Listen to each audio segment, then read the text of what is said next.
Congressman Mike Michaud.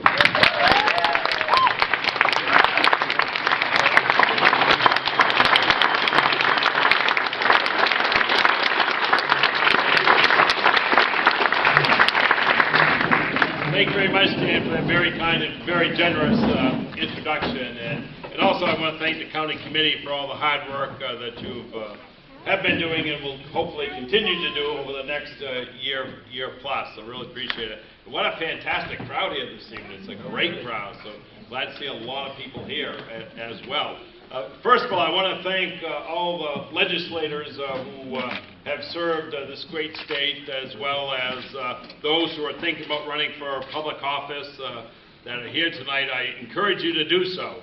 Having spent 22 years in the Maine legislature, it was quite a rewarding experience. As you know, Maine's a part-time legislature, and the different makeup of the legislature, I think you can add a lot to it as well with your own expertise.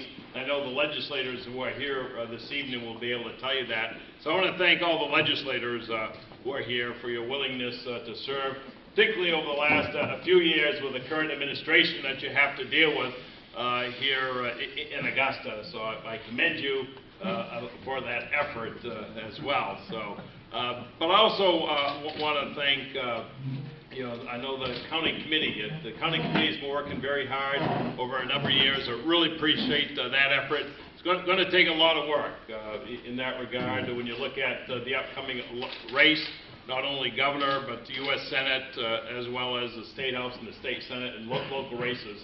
And we need everyone on the ground. Get out there working very hard. As you know, and I've talked to some of you early, actually this evening, someone said, why would you want to run for governor? Because you have it so good right now. It was a very difficult decision for me to make, as a lot of you know. Because even though Congress is dysfunctional, I do love my job. We're able to get a lot of things done, particularly as it relates to Veterans Affairs, economic development, and a lot of other areas. And it was a very difficult decision for me to make. But I made that decision primarily because I love the state of Maine.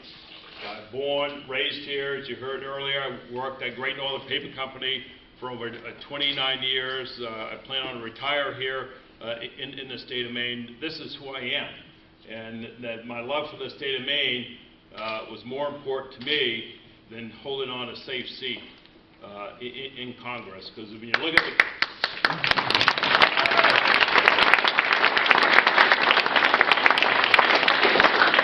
at the candidates who are here this evening who's going to run for Congress, any one of them could do a great job as well when they're elected to Congress. So I feel very comfortable leaving this seat in one of their hands as well. But when you look at what's happening here in Maine, and you heard a little bit touched upon earlier, the fact that under the Affordable Care Act, the Maine Care expansion, this governor vetoed that legislation. It was a compromise that was actually put forward that only dealt with 3 years, and he still vetoed that legislation. And for some of you who actually were encouraging me during that whole debate on the Affordable Care Act, I said, I can't support it yet because it doesn't treat Maine fairly, because Maine has always done the right thing. And my biggest concern with the original bill, the Affordable Care Act, was in the reimbursement rate for Medicaid. And we were able to, a bunch of us held out to the last minute. We were able to get that enhanced reimbursement rate that's in the law now. Unfortunately, the governor has refused to expand access to Maine Care for those individuals. Not only will it cover 70,000 additional people here in the state of Maine, 3,000 of which are veterans, it actually saves Maine over $600 million over a 10-year time frame. $600 million savings. That is because of the enhanced reimbursement rate that's in the bill.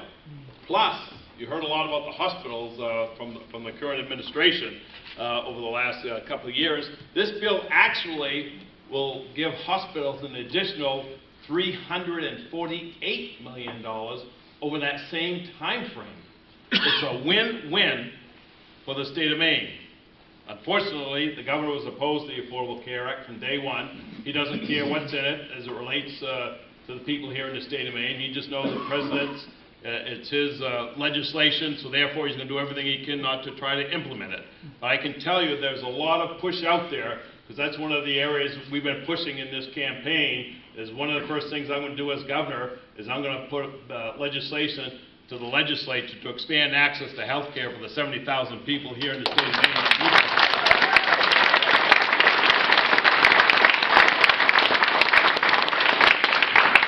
The second thing we'll do is, it also relates to the Affordable Care Act, is it requires states to establish their own exchanges.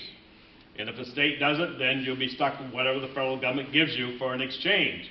Well, here again, this governor chose not to establish an exchange, so we're going to be stuck with whatever the federal government's going to give us. Whether it's a good deal or bad deal, I have no idea how it's going to work out for Maine, because every state is unique. And when you look at some other states who have established exchanges within their own states, they're actually seeing health insurance costs go down, because they crafted their exchange unique to their state, and they're benefiting from it. We have not. When you look at Maine's unique needs, we're the oldest state in the country per capita. We're number one for Medicare. We're number two for Medicaid, or Maine Care, as it's known here in Maine. We're second from the bottom on reimbursement rates when you look at Medicare. So Maine definitely does have its unique needs. And this is something that I think we definitely ought to be doing, is looking at the crafting an exchange that's unique to the state of Maine, so people here in the state of Maine can actually benefit from that federal law as well. So that's the second thing that we'll definitely be doing, looking at the exchanges. The other area is when you look at the economic development. I hear a lot of people say, well, you know, being a Republican governor, I don't think he's good for business. Well, you would normally might think that, but however, I actually just visited a business about a month ago in North Monmouth. I don't want to say anything because I don't want to get the business in trouble if the governor knows about what they're talking about, but they were saying that they were sick and tired of hearing the governor say how bad Maine is to do business. They said, we're here because we love Maine. We got an excellent workforce. We're actually going to be expanding our business here in the state of Maine, but we need someone who actually can have a positive attitude about Maine. You know, if I'm a CEO and I'm looking at a state to locate in, I'm not going to locate in a state where the government doesn't even feel proud about his or her own state. Why would you? So that's one area that we'll definitely be focusing on, is economic development, because there is a lot of opportunities here in the state of Maine, and particularly what's happening with the federal level, with the European Union trade deal, and you look at where Europe's at compared to the United States, and you look at shipping lanes, Maine is perfectly situated. We have the deepest water port on the East Coast, in Eastport, that doesn't have to be dredged. So there's a lot of opportunities, and how do you get products from Eastport to California? Very simple, an east-west rail system. That rail system is going to be so important that part of it's already there. Just got to make that connector for the rest of it. So there's definitely a lot of opportunities here for Maine that we can actually go after if you had a governor who would be proactive and really believes in his state. In education is another area. When you look at education, I see a lot of younger folks here this evening. Well, not a lot, but a few younger folks here this evening. Education is so important. When I talk about infrastructure, we look at the highways, rail, ports, buildings. Those are important infrastructures, but we also got to look at investing in our children. Make sure that they have a decent education as they go on up and actually can graduate from high school and go on to college. There's so much opportunity here in the state of Maine. And I know the legislators who are here this evening have done a phenomenal job under very, very difficult circumstances in Augusta, and hopefully that will change come to 2014, and hopefully we'll have a Democratic House and a Democratic Senate so we can move forward in a positive direction here in the state of Maine.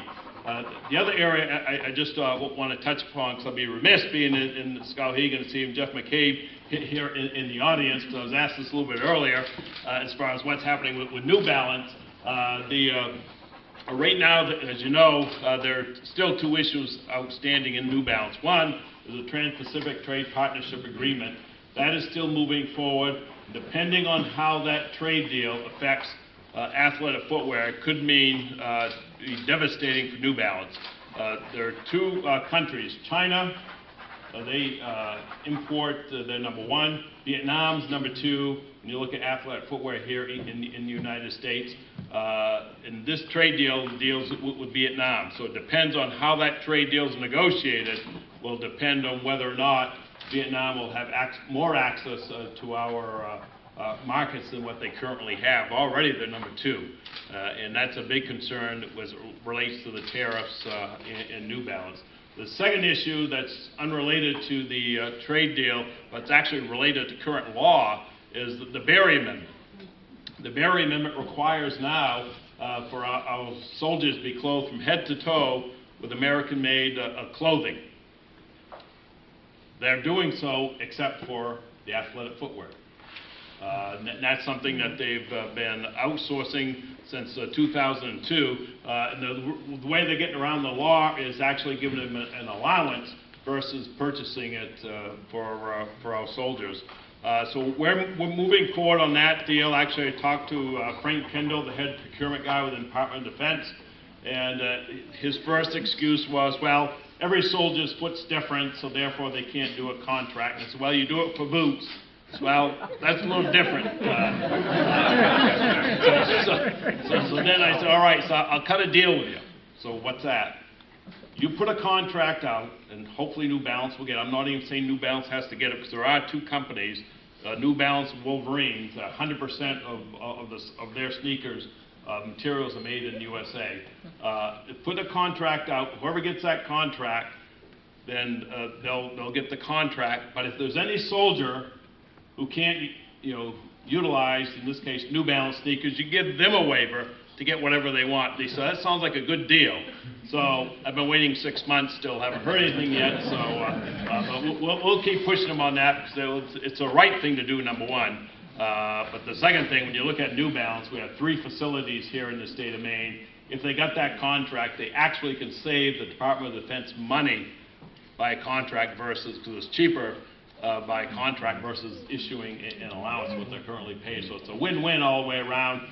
We're still pushing the administration to do the right thing there in that regard. The last thing I'll say is I really appreciate your support over the years as member of Congress.